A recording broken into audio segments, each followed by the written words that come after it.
मैं गणेश जी को प्रणाम करता हूँ, शिव जी को प्रणाम करता हूँ, विष्णु भगवान को प्रणाम करता हूँ, ब्रह्मा जी को प्रणाम करता हूँ, सभी देवी देवताओं, यक्षों, पितरों सभी को प्रणाम करता हूँ। प्रहलाद, नारद, पराशर, पुंडरीक, व्यासाम्बरी, शुक, शौनक, भीष्म, दाल्यभ्यान, रुकमांगद, अर्जुन, विभीषण आदीन पुण्यानि मान परम भागवतान स्मरामि। शुरू करते हैं 76वां अध्याय, शाल्व के साथ यादवों का युद्ध। श्री सुखदेव जी कहते हैं, परीक्षित, अब मनुष्य की सी लीला करने वाले भगवान श्री कृष्ण का एक और भी अद्भुत चरित्र सुनो। इसमें यह बताया जाएगा कि सौभ नामक विमान का अधिपति शाल्व किस प्रकार भगवान के हाथ से मारा गया। शाल्व शिशुपाल का सखा था और रुक्मणी के विवाह के अवसर पर बारात में शिशुपाल की ओर से आया हुआ था। उस समय यदुवंशियों ने युद्ध में जरासंध आदि के साथ साथ शाल्व को भी जीत लिया था। उस दिन सब राजाओं के सामने शाल्व ने यह प्रतिज्ञा की थी कि मैं पृथ्वी से यदुवंशियों को मिटाकर छोड़ूंगा। सब लोग मेरा बल पौरुष देखना। परीक्षित, मूढ़ शाल्व ने इस प्रकार प्रतिज्ञा करके देवाधिदेव भगवान पशुपति की आराधना प्रारंभ की।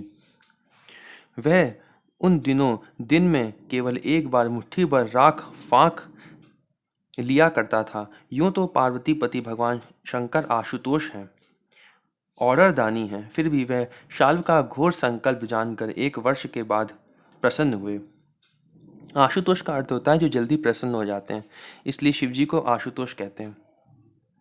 लेकिन फिर भी इसमें लिखा है जानकर 1 वर्ष के बाद प्रसन्न हुए। उन्होंने अपने शरणागत शाल्व से यह वर मांगा कि मुझे आप एक ऐसा विमान दीजिए जो देवता, असुर, मनुष्य, गंधर्व, नाग और राक्षसों से तोड़ा ना जा सके। जहाँ इच्छा हो वहीं चला जाए और यदुवंशियों के लिए अत्यंत भयंकर हो। भगवान शंकर ने कह दिया तथास्तु। इसके बाद उनकी आज्ञा से विपक्षियों के नगर जीतने वाले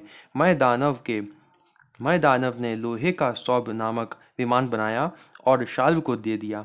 वह विमान क्या था, एक नगर ही था। वह इतना अंधकारमय था कि उसे देखना या पकड़ना अत्यंत कठिन था। चलने वाला उसे जहाँ ले जाना चाहे चलने वाला उसे जहाँ ले जाना चाहता वहीं वह उसके इच्छा करते ही चला जाता था। शाल्व ने वह विमान प्राप्त करके द्वारका पर चढ़ाई कर दी, क्योंकि वह वृष्टिवंशी यादवों पर किए हुए वैर को सदा स्मरण रखता था। परीक्षित, शाल्व ने अपनी बहुत बड़ी सेना से द्वारका को चारों ओर से घेर लिया और फिर उसके फल फूल से लदे हुए उपवन और उद्यानों को उजाड़ने और नगरों द्वारा फाटकों, राजमहलों, अटारियों, दीवारों और नागरिकों के मनोविनोद के स्थानों को नष्ट भ्रष्ट करने लगा। उस श्रेष्ठ विमान से शस्त्रों की झड़ी लग गई। बड़ी बड़ी चट्टानें, वृक्ष, वज्र, सर्प और ओले बरसने लगे। बड़े जोर का बवंडर उठ खड़ा हुआ। चारों ओर धूल ही धूल छा गई। परीक्षित, प्राचीन काल में जैसे त्रिपुरासुर ने सारी पृथ्वी को पीड़ित कर रखा था, वैसे ही शाल्व के विमान ने द्वारकापुरी को अत्यंत पीड़ित कर दिया। वहां के नर नारियों को कहीं एक क्षण के लिए भी शांति न मिलती थी। परम यशस्वी वीर भगवान प्रद्युम्न ने देखा हमारी प्रजा को बड़ा कष्ट हो रहा है, तब उन्होंने रथ पर सवार होकर सबको ढाढ़स बंधाया और कहा कि डरो मत। उनके पीछे पीछे सात्यकी, चारों देश, सांब, भाइयों के साथ अक्रूर, कृतवर्मा, भानुविंद, गद, शुक, सारण आदि बहुत से वीर बड़े बड़े धनुष धारण करके निकले। ये सब के सब महारथी थे। सब ने कवच पहन रखे थे और सबकी रक्षा के लिए बहुत से रथ, हाथी, घोड़े तथा पैदल सेना साथ साथ चल रही थी। इसके बाद प्राचीन काल में जैसे देवताओं के साथ असुरों का घमासान युद्ध हुआ था, वैसे ही शाल्व के सैनिकों को और यदुवंशियों का युद्ध होने लगा। वैसे ही शाल्व के सैनिकों और यदुवंशियों के साथ युद्ध होने लगा। उसे देखकर लोगों के रोंगटे खड़े हो जाते थे। प्रद्युम्न जी ने अपने दिव्य अस्त्रों से क्षण भर में ही सौपति शाल्व की सारी माया काट डाली। ठीक वैसे ही जैसे सूर्य अपनी प्रखर किरणों से रात्रि का अंधकार मिटा देते हैं। प्रद्युम्न जी के बाणों में सोने के पंख एवं लोहे के फल लगे हुए थे। उनकी गांठें जान नहीं पड़ती थीं। उन्होंने ऐसे ही 25 बाणों से शाल्व के सेनापति को घायल कर दिया। परम मनस्वी प्रद्युम्न जी ने सेनापति के साथ ही शाल्व को भी 100 बाण मारे। फिर प्रत्येक सैनिकों को 1-1 और सारथी को 10-10 तथा वाहनों को 3-3 बाणों से घायल किया। महामना प्रद्युम्न जी के इस अद्भुत और महान कर्म को देखकर अपने एवं पराए सभी सैनिक उनकी प्रशंसा करने लगे।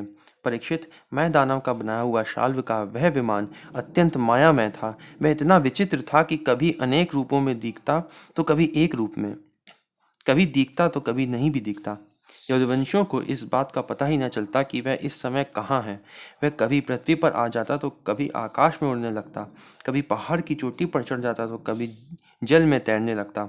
वह अलाद चक्र के समान मानो कोई दुमुही लुकारियों की बनेठी भांज रहा हो, घूमता रहता था, एक क्षण के लिए भी कहीं ठहरता न था। शाल्व अपने विमान और सैनिकों के साथ जहां जहां दिखाई पड़ता, वहीं वहीं यदुवंशी सेनापति बाणों की झड़ी लगा देते थे।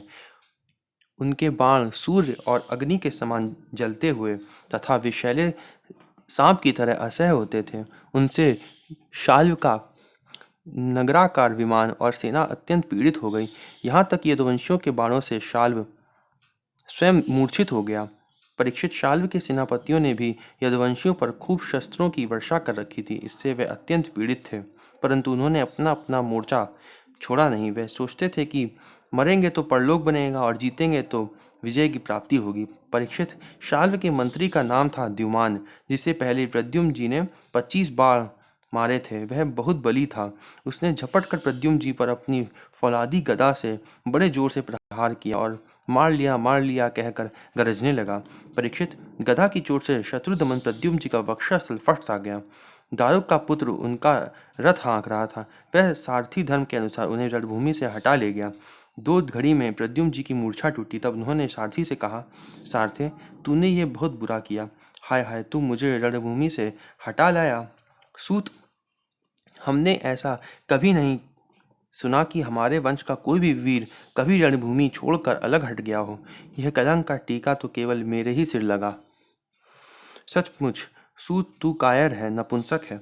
बतला तो सही, अब मैं अपने ताऊ बलराम जी और पिता श्री कृष्ण के सामने जाकर क्या कहूँगा।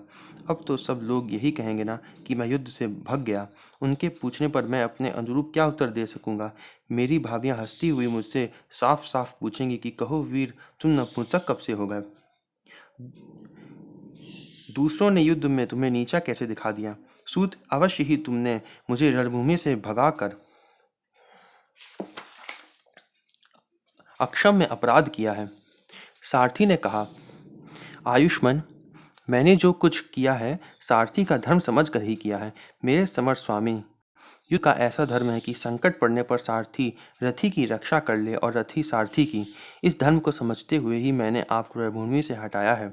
शत्रु ने आप पर गदा का प्रहार किया था, जिससे आप मूर्छित हो गए थे। बड़े संकट में थे, इसी से ऐसा करना पड़ा। यह अध्याय यहीं पे समाप्त होता है। अगला अध्याय हम लोग पढ़ेंगे शाल्व उद्धार। ओम नमो भगवते वासुदेवाय।